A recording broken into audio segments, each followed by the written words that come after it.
Good morning, everyone. A week is a long time in politics, is a phrase attributed to the former British Prime Minister Harold Wilson. A week has certainly proven to be a long time for one of his successors in office. A week ago, Boris Johnson was convalescing in his country retreat at Chequers and getting over his life-threatening bout of COVID-19. On Wednesday, he became a father. Again. The birth of any new baby is something to be celebrated and cherished. And many congratulations to the family on the birth of the as yet unnamed youngster.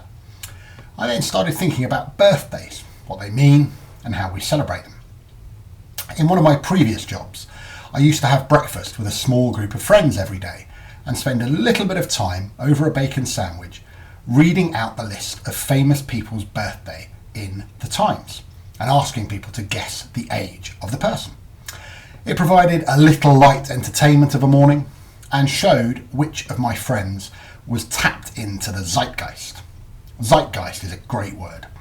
It emerged in the 18th century as part of German philosophy, and it means the spirit of the age.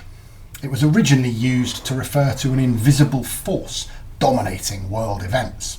Now, though, we use the word zeitgeist to describe what's going on in any given period of time. My friends were all tapped into slightly different zeitgeists. Those in their 40s and 50s were excellent at guessing how old the ageing politicians from the 70s and 80s were.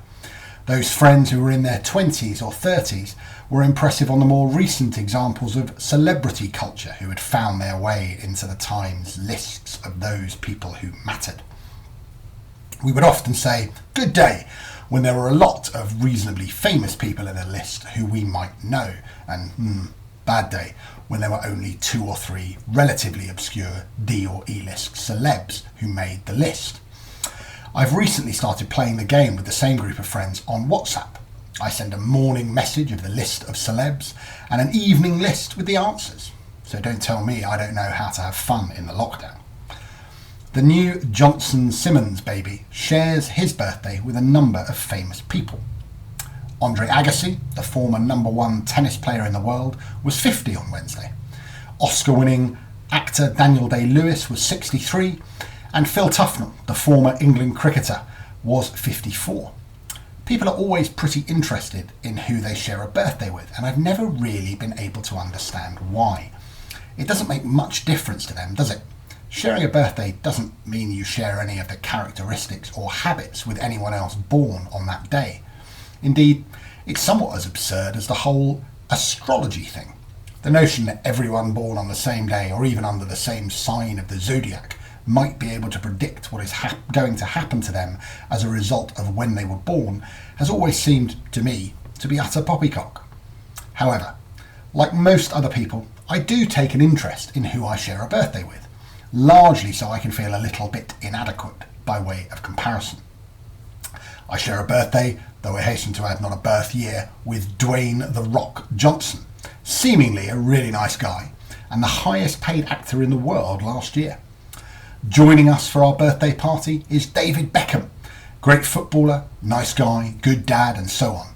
Joining me, The Rock, and Bex in our party is Princess Charlotte of Cambridge, very cute, soon to be 5 and 4th in line to the throne. None of them have anything in common with me. I'm not cute, I'm not a wrestler, and I'm a hopeless footballer. However, I still quite like knowing who will be celebrating their birthday on the same day as me. I started thinking about how and why we celebrate as we do. In my house, we have a series of traditions that characterise birthday celebrations, as I'm sure you do in yours. Typically, it starts with presents early in the morning, always being sure to open our cards first so we can focus on the fact that the sentiment of the gift giver is given greater priority than whatever it is they're actually giving us, even though we might be dying to rip off the wrapping paper and find out what waits us underneath. Then we open the presents, thanks all round, and then on with the day.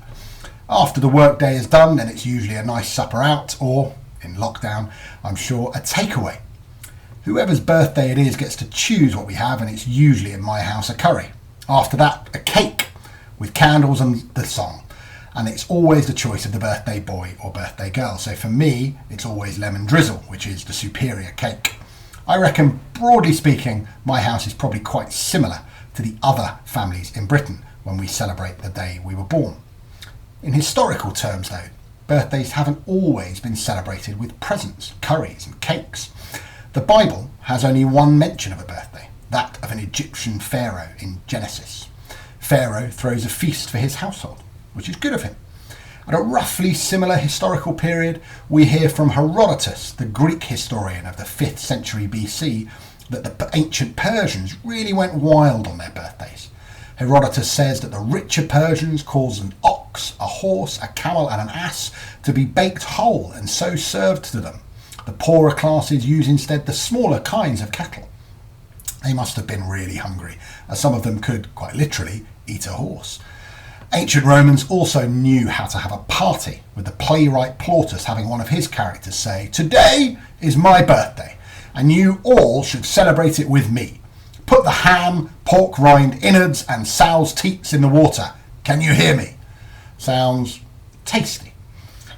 In the 21st century, other cultures do things very differently, both to the ancient Romans and the typical British ceremony for birthdays. In Ghana, it is traditional to have a treat called an oto, which is a patty formed of mashed up sweet potato and eggs. In Nepal, on a child's first birthday, their head is shaved, symbolising a renewal of the soul. In North Korea, much in the news recently, people do not celebrate birthdays on either July the 8th or December the 17th, coincidentally my brother's birthday, because the two dictators prior to Kim Jong-un died on those 2 days. Everyone else has to move their birthday a day later out of respect for the dead leaders. Perhaps my favourite cultural tradition regarding birthdays is that of the bar mitzvah, or bat mitzvah, depending on whether you're a boy or a girl. This is a Jewish cultural tradition of long standing. It's typically celebrated on the child's 13th birthday and marks the symbolic moment where the child becomes responsible for their own observance of Jewish religious law. They are expected to read from the Torah in Hebrew and then lead a discussion on some Torah issue or lead part of the prayer service. All pretty nerve-wracking for the 13-year-old.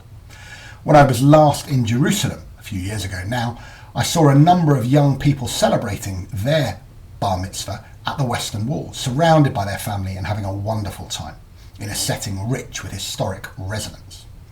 One of my favourite newspaper columnists is Daniel Finkelstein, who writes for The Times.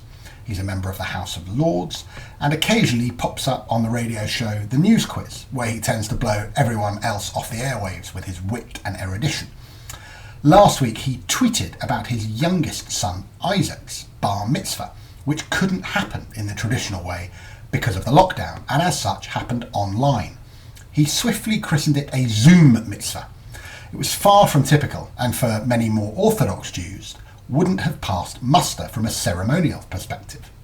However, it was clear that it worked brilliantly. Isaac read flawlessly, family attended remotely, and food was consumed. On reading the account of Isaac's extraordinary bar mitzvah, I reflected that the most important thing for the Finkelstein family was the presence of each other, virtually or otherwise. It is entirely possible to show love for each other during this time of lockdown, through the messages we send and the way in which we try and interact with one another. I would urge everyone to reach out to family and friends and have a conversation. Have that Zoom meeting, that Skype chat, or that FaceTime. Don't just rely upon the odd Snapchat or WhatsApp message. Try and interact. It will make you feel better. It will help you remember that you've got a lot of friends out there who love you a great deal, and that this weird situation we're in is also a wonderful chance to check in with people you may not have seen in a while. Check your calendar and your family diary, see who has a birthday coming up, and ask them how they're going to celebrate it. Ask if you can join.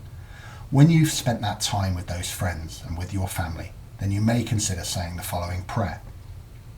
You have blessed us, O God, with the gift of friendship, the bonding of persons in a circle of love.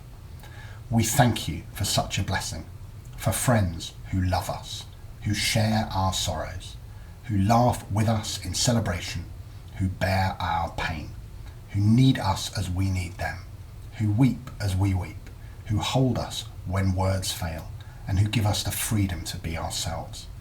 bless our friends with health, wholeness, life and love. Amen. I hope you all have a great weekend, and happy birthday to all those who have a lockdown celebration coming up. Thank you.